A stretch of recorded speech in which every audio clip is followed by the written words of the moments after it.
Induc, c'est une société spécialisée dans les applications de robotique appliquées à l'automobile. Le projet autonomique a consisté à développer un système de copilote virtuel. Et dans le cadre de ce projet, nous souhaitons approfondir notre aide à la conduite et être capable de fournir à un non-voyant la possibilité de conduire en lui fournissant des informations sur des consignes de volant et des consignes de freinage.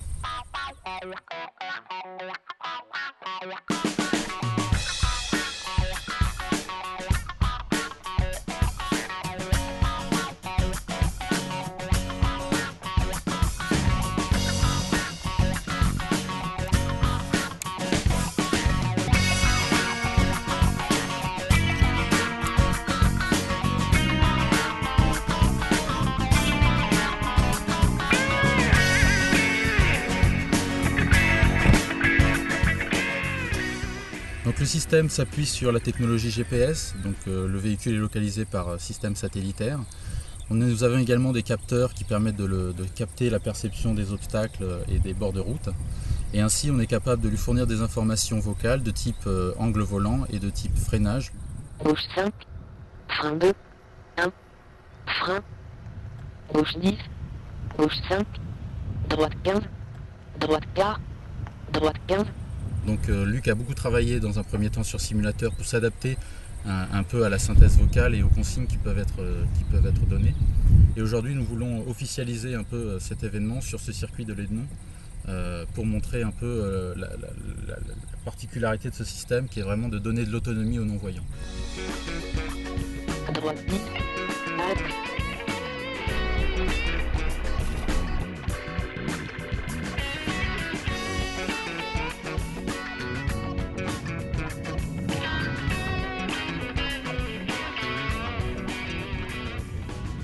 Notre objectif, c'est d'apporter des solutions à la mobilité urbaine et apporter également de l'aide à la conduite pour les personnes à mobilité réduite.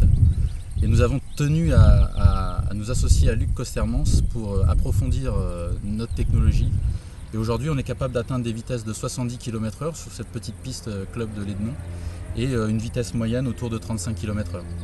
L'intérêt d'abord c'est de prendre du plaisir, parce que ça paraît impensable pour un non-voyant que de retrouver des sensations automobiles, donc de se glisser derrière un volant quand on a perdu la vue, ça paraît impensable et c'est un plaisir extraordinaire de ressentir différemment aujourd'hui le véhicule puisque je l'écoute avec mon corps.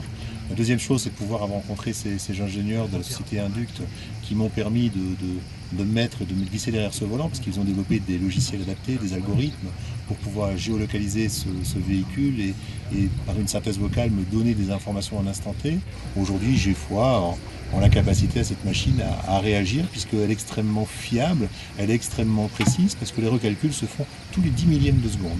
Puisque à l'époque, il y avait un slogan, on l'a vu, c'est la vie.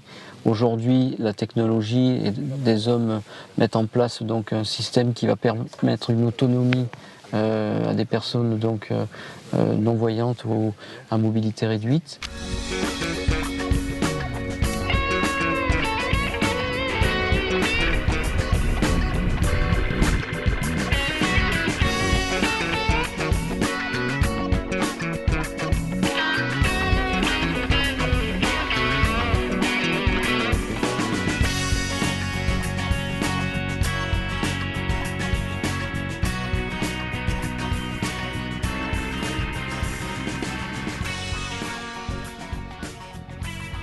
C'est surtout un modeste message d'encouragement pour toutes les personnes handicapées à pouvoir se réaliser, à pouvoir sortir de chez elles et à faire des choses. Vous savez, pour un non-voyant, ne fût-ce que d'aller à la poste, à la boulangerie ou à la pharmacie, c'est déjà extrêmement compliqué pour elle au quotidien. Donc c'est simplement l'encouragement. L'objectif, disons, industriel de ce type d'application, c'est tout d'abord approfondir l'aide à la conduite que l'on souhaite nous installer dans des véhicules en seconde monte. Donc ça, c'est le premier point. Le deuxième point, c'est également montrer un peu notre capacité en robotique automobile, c'est-à-dire que nous aujourd'hui on est capable de faire circuler un véhicule complètement autonome. Donc on souhaite vraiment mettre ça en application et faire en sorte que ça serve aux personnes à mobilité réduite, aux handicapés. Et pour aller plus loin, on pense que ce système peut être la base d'un système pour piétons, c'est-à-dire qu'aujourd'hui on sait que les non-voyants, leur réelle frustration c'est de ne pas être autonome. Et on pourrait leur permettre à partir de la base de ce système de leur donner l'autonomie suffisante pour se déplacer en ville, pour se déplacer chez eux, et ce de manière complètement autonome.